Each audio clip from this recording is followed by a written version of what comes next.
What happens when a government agency decides that court orders don't matter?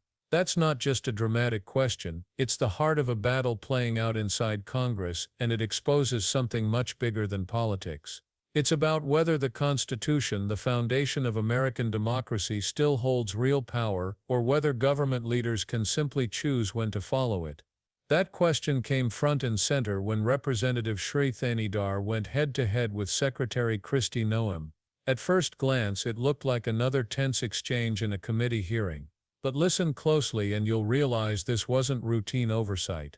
It was a clash about the survival of checks and balances, a test of whether the government still answers to the law, or whether the law itself is becoming optional for those in power. Thanidar set the tone immediately. Senator Merkley. Well, thank you, Mr. Chairman, and thank you very much, Director Patel. And so as I understood it, you testified yesterday that you'd like to have another $1 billion added on to the FY25 level to do the additional work you'd like to do on drug interdiction, fentanyl in general, and anti-terrorism. And today you gave us a budget that requests cutting $500 million. Which is it? Do you want us to, what are you asking of this committee? To add funds, add $1 billion, or to cut $500 million? Thank you, Senator. Appreciate the opportunity. What I'm asking for is that with more, I can simply do more. And I was giving examples of what more I could do. I can do the mission and am in support of the budget here, and I'm working with appropriators and you to fill the gaps. So you support the budget presented that cuts $500 million, but you also support us adding $1 billion should we choose to do that? Well, I can't not support the budget as proposed because then I would be supporting no budget. Okay.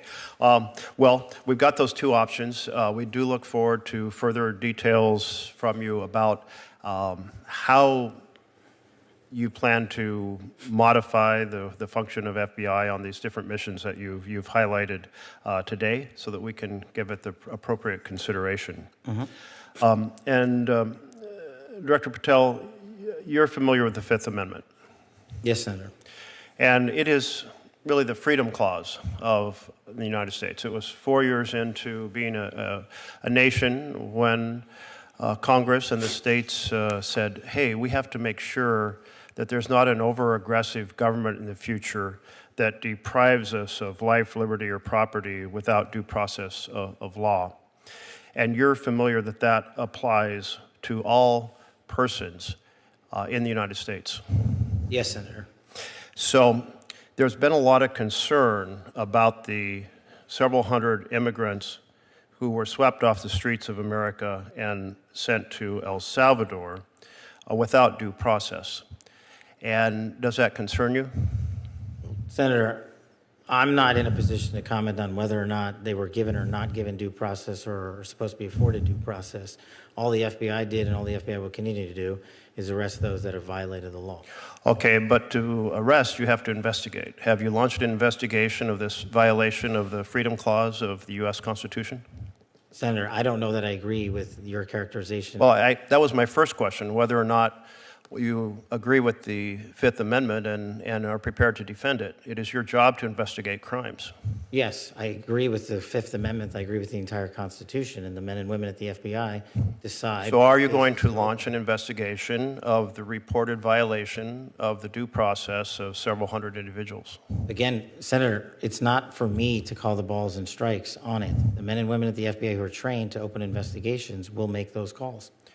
So you have no influence over whether an investigation is opened? I have influence over it, but you're asking me a constitutional question. I'm not a constitutional scholar. Well, it's actually not it's a question also of law. But your position is that every one of those individuals is by constitutional right afforded due process. I don't know the answer to that. I'm telling you. You haven't read the Constitution? It says all persons. I've got it right here, but what you're saying is that every single one of the illegals that was sent down to El Salvador is supposed to be given due process pursuant. Yeah, that's what the Constitution says. It says no person. It doesn't say that. It does say no person. Yeah, I'll encourage you to read it because it's also been affirmed by the Supreme Court repeatedly. On the case of Miranda versus Arizona, held the right of all individuals, regardless of citizenship status, the Supreme Court in Reno versus Flores. I mean, but it's the plain language of the Constitution. It concerns me that you're not familiar with the core concept of due process applying to all persons as written in black and white in the Constitution. As the first public defender who's ever served at the FBI as its director, I am more aware of due process than any predecessor in my seat. You are delineating between removal proceedings and criminal acts. My job is to investigate criminal acts. That's what we do. You are aware that the Fifth Amendment refers to taking away liberty, and when people are arrested on the street, detained and sent out of the country, that their liberty has been taken away. Senator, that is a constitutional question that you are asking me to answer. It's not for me to answer. The question has already been answered by the Supreme Court that they're protected, therefore it's a violation of law, and it's your responsibility to open an investigation, and you're saying today you will not do so? I am not the agency involved in removal proceedings. That is a different branch of government. So if an agency other than the FBI violates the law and the Constitution, you will not investigate because it's a different agency? I will investigate every violation of law. Well, you have, but you just said you're not investigating. No, you and I are in disagreement on what is a violation of law. I have yet to hear from the Supreme Court your position as you have adjudicated it. Well, very, very interesting, because the Supreme Court's been very clear, and I had heard you were trained in the law, so I expected maybe you would try to uphold it. You also took an oath to the Constitution. Thank you for the reminder. Well, it's important to remind you, since you're apparently unfamiliar with the very basics of the core protection of freedom in our Constitution. What I am familiar with is protecting the American public, and that's what Let me close with one question, Mr. Chairman. Will you make sure that due process in every action of the FBI is completely honored under your time as director? Will I ensure that due process is followed? Yes. Under the Constitution? Completely. Send that message throughout the FBI that due process must be followed, is constitutionally required. Make sure that it's done under your direction. Sure. Great. Thank you. Senator Murkowski. He reminded Noam, and by extension the Department of Homeland Security, of something every official swears the oath of office: to uphold the Constitution of the United States. Not to uphold party politics, not to protect an administration, not to defend power for its own sake, but to serve the Constitution and the people.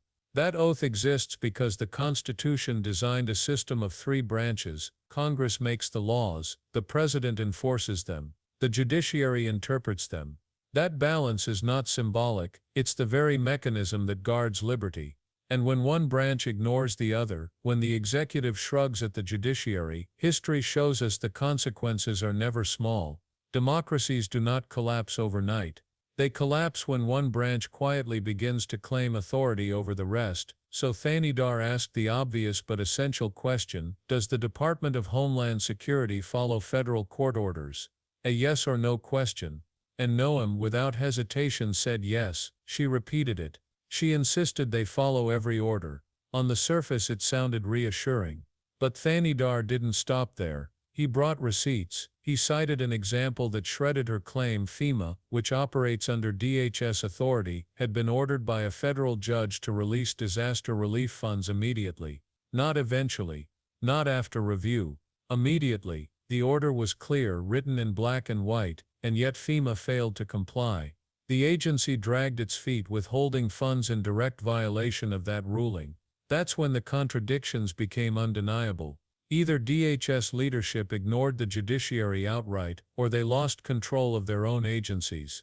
Neither answer looks good. Both options mean one thing: the Constitution was brushed aside.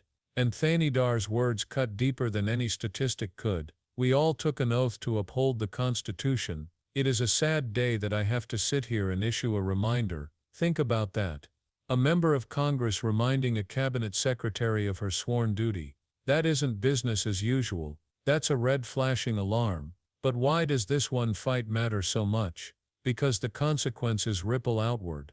If FEMA can ignore a court ruling on disaster funding, what's to stop other agencies from ignoring rulings on civil rights, on voting access, on healthcare protections, or environmental safeguards? Once government leaders treat court rulings as optional, the entire system of checks and balances begins to unravel. This is not just a bureaucratic squabble, it's about whether the rule of law still binds the executive branch. And when that chain snaps, history tells us exactly what comes next: concentrated power, lost freedoms, creeping authoritarianism. Thanidar's challenge was more than political theater, it was a line in the sand, a warning about how fragile democracy becomes when leaders dismiss the judiciary. And here's the part that should make you stop and think this isn't abstract. It's not just Washington insiders clashing in hearing rooms. It's about you. Imagine your community hit by a hurricane or wildfire. A court orders FEMA to release relief funds, and your town is counting on that money to rebuild schools, homes, and hospitals. But what if FEMA shrugs and delays, deciding it knows better than the courts? What if the aid never comes?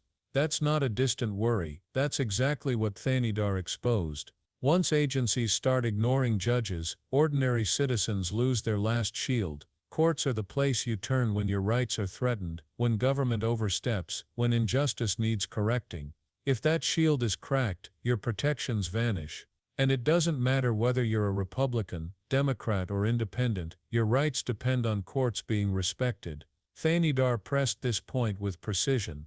He wasn't arguing about a single program or a single grant, he was demanding accountability. He was saying that if the Constitution means anything at all, then no agency, no secretary, no administration can place itself above the law. And in that moment he reminded Americans of a simple truth: once accountability becomes optional, democracy itself is on borrowed time. Now some defenders of DHS tried to spin the FEMA example. They claimed the funds were being re-evaluated, that processes were still underway. But that argument dodges the core fact: a federal judge had issued a direct order. And when agencies delay, stall, or reinterpret clear rulings, they're not just playing with paperwork, they're undermining the authority of the judiciary itself. And that's the bigger picture. Because the issue isn't just one agency or one secretary, it's the precedent. If FEMA can ignore a court order, what message does that send to the rest of government? What happens the next time a ruling protects civil liberties, voting rights, or free speech, and the executive branch simply decides it doesn't feel like complying?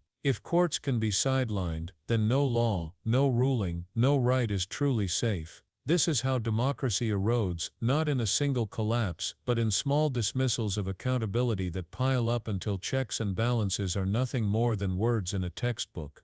And that's what made Thanidar's persistence so important. He forced the record to reflect what was really happening. He refused to let Noam hide behind easy assurances. He reminded the American people that defending the Constitution is not optional. And this brings us back to you. Because what's at stake isn't just a congressional hearing, it's your future. It's your disaster aid, your health care, your community funding, your civil rights. If government agencies can pick and choose which court orders they follow, then citizens are left defenseless. The last line of accountability disappears, and when accountability dies in silence, democracy doesn't last long after. That's why Thanidar's words should echo beyond Capitol Hill. They're not just a reminder to one secretary, they're a reminder to every American that vigilance matters. That democracy isn't self-sustaining, it survives only if the people insist on it, only if the people demand that leaders respect the rule of law.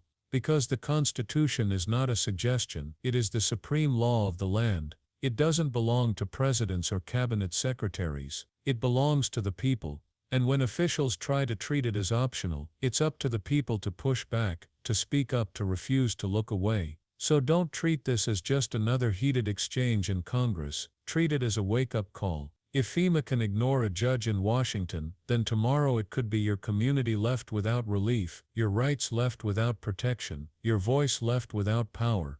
This story is not about headlines, it's about the foundation of liberty itself, and that's why this moment matters so much. Because when Thanidar pressed Noam, he wasn't just scoring political points, he was reminding America that accountability cannot survive if we're willing to look the other way. He was saying that the oath to uphold the Constitution must still mean something, and that every official, no matter how high their office, must answer to the law. If you believe that no agency, no secretary, no president should be above the Constitution, then this is the time to stay engaged. Share this story, keep the pressure on. Let those in power know that Americans are watching. Because the day the courts can be ignored without consequence is the day democracy itself starts to slip away. And if you care about protecting the Constitution, if you care about keeping accountability alive, then don't just watch and move on. Make your voice part of the record. Because the Constitution doesn't defend itself, it relies on all of us to defend it.